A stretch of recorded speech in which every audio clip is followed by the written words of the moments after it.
जो प्राइस है, एक तो वीरता पदक और एक उत्कृष्ट अन्वेषण पदक, उत्तम सेवा पदक, जिसको मुख्यमंत्री की ओर से वीरता पदक, गृह मंत्री की ओर से उत्कृष्ट अन्वेषण पदक और डीजीपी साहब की ओर से उत्तम सेवा पदक, ये सब पदक 1 से 10 संख्या इनकी रहेगी। जितनी जितनी संख्या उस वर्ष में ऐसे जो लोग होंगे, जो कर्मचारी होंगे और अधिकारी भी होंगे, तो जिनको इस श्रेणी में एक कमेटी रिकमेंड करेगी, उनको सबको पदक दिए जाएंगे। वो 1 से लेकर 10 तक संख्या रहेगी और इनको सबको 6 महीने की उनकी सेवा का विस्तार भी दिया जाएगा, यानी सेवा की एक्सटेंशन भी उनको रिटायरमेंट के समय दी जाएगी। एक निर्णय ये हुआ है। दूसरा जो निर्णय है,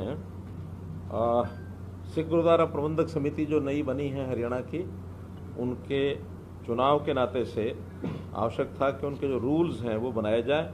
तो आज जो रूल्स, उनके नियम हैं, उनको पास कर दिया है, उनको अधिनियमित किया गया है और उसके होने से अब उनकी जो वार्डबंदी है, हालांकि वो प्रोसेस में है, लेकिन वो फाइनल करने से पहले रूल चाहिए। तो वार्डबंदी फाइनल होगी, बाद में वोट्स बनेंगे, वोटर के बाद उनका इलेक्शन होगा। तो जो चुनाव उनका इलेक्शन कमिश्नर हैं जो तय हो गए हैं, वो इस काम को आगे बढ़ाएंगे। इसके बाद हरियाणा उद्यम रोजगार नीति 2020 के तहत जो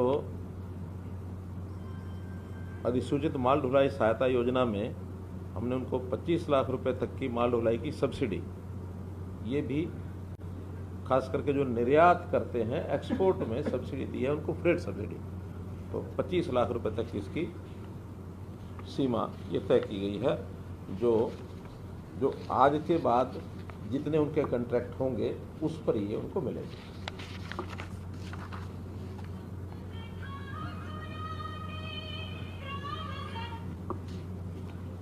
पब्लिक हेल्थ जो डिपार्टमेंट है हमारा, अभी तक वो जो बिल इकट्ठे करते हैं, उन्होंने कोई अपनी एजेंसी तो ऐसी नहीं लगाई हुई। नंबर 9, अभी उन्होंने अपने बिल को इकट्ठा करने के लिए खास करके रूरल एरिया में, जैसे पानी का बिल है अथवा कोई कनेक्शन सीवरेज का बिल है, जो भी चार्जेस ग्रामीण क्षेत्र के अंदर उनके रहेंगे, उसको इकट्ठा करने के लिए जो हमारे सेल्फ हेल्प ग्रुप्स हैं, इन सेल्फ हेल्प ग्रुप्स को एक प्रकार से काम उनसे लेकर के जो निश्चित उनकी राशि लेकर उनको दी जाएगी, 50 रुपये से लेकर 100 रुपये तक उनको हर बिल का ये उनको पैसा रिएम्बर्स किया जाएगा। ये काम उनको दिया गया है। हमारी जो पेंशन है, खास करके बहनें जो विधवा हो गई, विधवा पेंशन, इसमें 2 बदलाव किए हैं। ओल्ड एज पेंशन में पहले हो चुका है, लेकिन इसमें नहीं हुआ था। एक तो उनकी परिवार, उनकी अपनी इनकम, जैसे 2 लाख से 3 लाख हमने वृद्धावस्था पेंशन में उसकी लिमिट की थी कि पहले 2 लाख थी, वो 3 लाख तक भी उनको मिलेगी। ऐसे ही इनके लिए भी अब ये 2 लाख की से बढ़ा करके 3 लाख कर दी गई है। और दूसरा एक निर्णय है कि पहले विधवा पेंशन जो मिलती थी उसको आखिर तक विधवा ही नाम कहते थे, विधवा पेंशन ही कहते थे। अब 60 साल की आयु तक तो उसका नाम विधवा पेंशन ही रहेगा। जैसे वो 60 से ऊपर हो जाएंगी, ऑटोमेटिकली उनका नाम ओल्ड एज पेंशन में चला जाएगा। अब उनका पेंशन वही है, बाकी सब चीज़ें वही है, केवल नॉमेनक्लेचर में बदल हो जाएगा। संख्या में कुछ ओल्ड एज पेंशन की संख्या बढ़ जाएगी और जो विधवा पेंशन उसकी संख्या भी कम हो जाएगी। उनका ऑटोमेटिक ट्रांसफ़र होने का ये विषय है।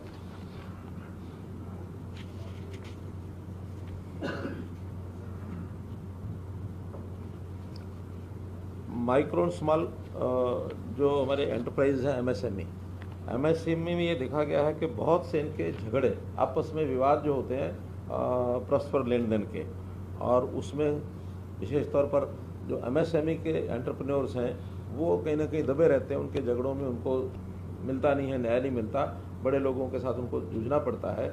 उसके लिए काउंसिल बनाई गई है। इन झगड़ों को स्पीडीली हल करने के लिए ये जो काउंसिल होगी, डिस्ट्रिक्ट फैसिलिटेशन काउंसिल, हर ज़िले में ये बनेगी और उससे उनको उसमें लाभ होगा। इसमें उनके वकील भी होंगे, एडीएस भी होंगे, एमएसएमई को जो सहायता करेंगे। तो उस काउंसिल का एक प्रकार से निर्णय किया है उस काउंसिल बनाने के लिए। पंचायती राज के अंतर्गत एक उनके नियमों में संशोधन किया है और उस संशोधन के हिसाब से हालांकि एक्ट में तो पहले भी लिखा हुआ है, लेकिन नियमों में कहीं नहीं लिखा था, वो नियमों में डाल दिया है कि जो कोई काम पंचायती राज की सूची में होते हैं, 28 प्रकार के अलग अलग प्रकार के काम होते हैं, उनको एक्ट के हिसाब से उनको अधिकार भी होते हैं, उनकी जिम्मेदारी भी होती है, पैसा भी सेंटर से भी आता है, स्टेट से हम भी देते हैं, कुछ अपनी इनकम होती है।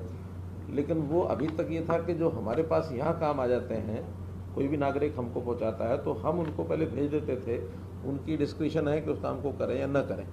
अब जो काम हमारे यहाँ से भी जाएंगे स्टेट गवर्नमेंट से, वो उनको करने होंगे जो उनके दायरे में काम आते हैं। मानो कोई गली हमारे पास आ गई, कोई मुझे भी चलते पकड़ा देते हैं, भी गली बनवा दो, तो गली बनाने का काम राजनकार का नहीं, वो पंचायत का काम है। तो हम उनको डायरेक्शन देंगे कि हाँ, इस काम को आपके गाँव की नागरिक की ही डिमांड है, इसको आप कराएं। तो नियम में एक छोटा परिवर्तन किया है, जिससे कई बार विधायक हमारे कह देते थे कि अब तो आपने पंचायतों को सारे पावर दे दिए, हमारी बात भी सुनेंगे नहीं सुनेंगे। अब उसमें से यह है कि चाहे विधायक की ओर से भी काम आएगा, एमपी की ओर से आएगा या नागरिक भी कोई देगा, तो किसी भी जगह से हमें मिलेगा तो हम पंचायत को भेजेंगे ताकि वो काम उसको बशर्ते कि उसके पैसे भी जो है हम भेजते हैं, उस पैसे में से भी वो कराएंगे।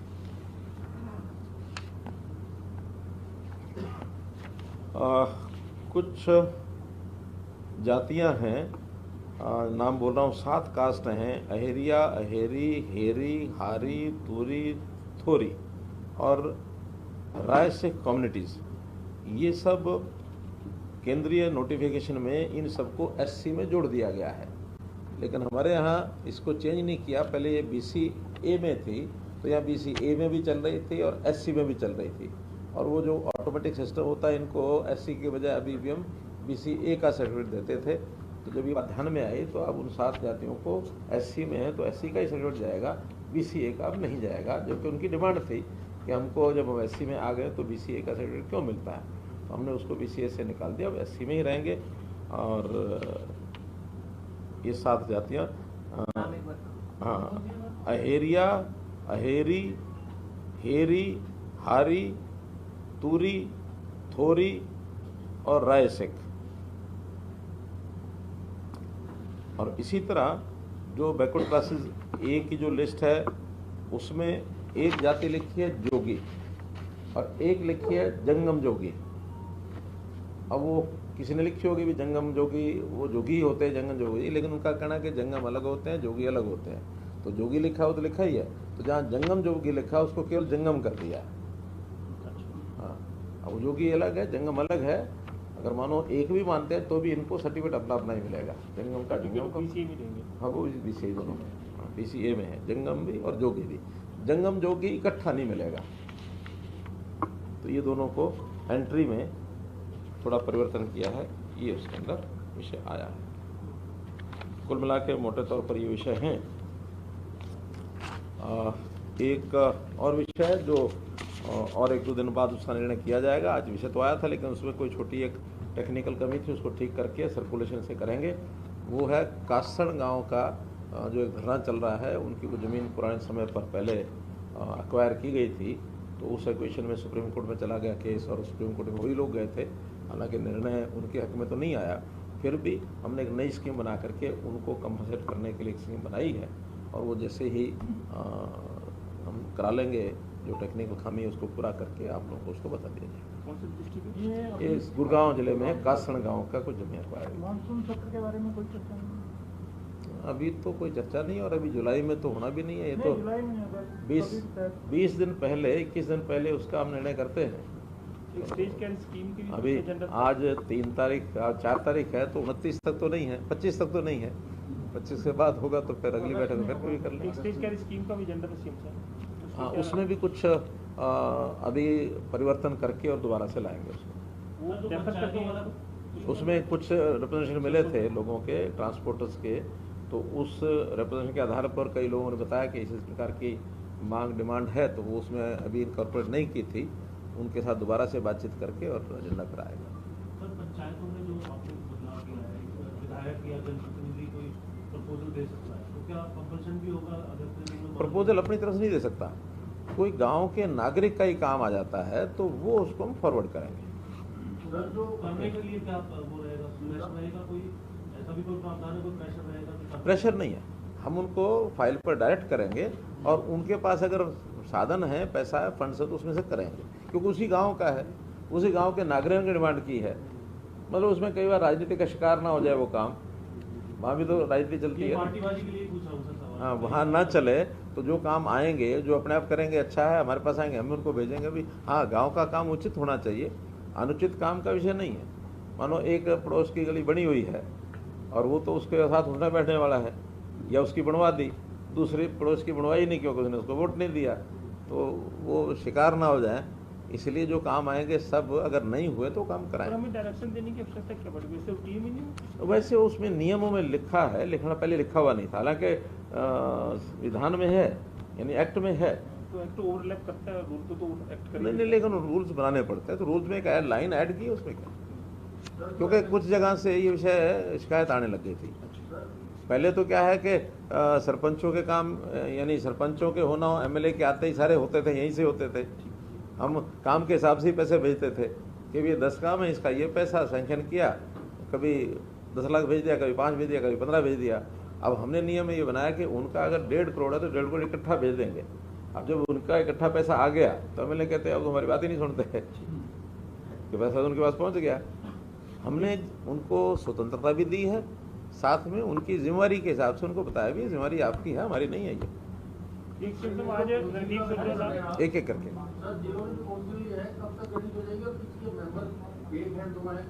कौन से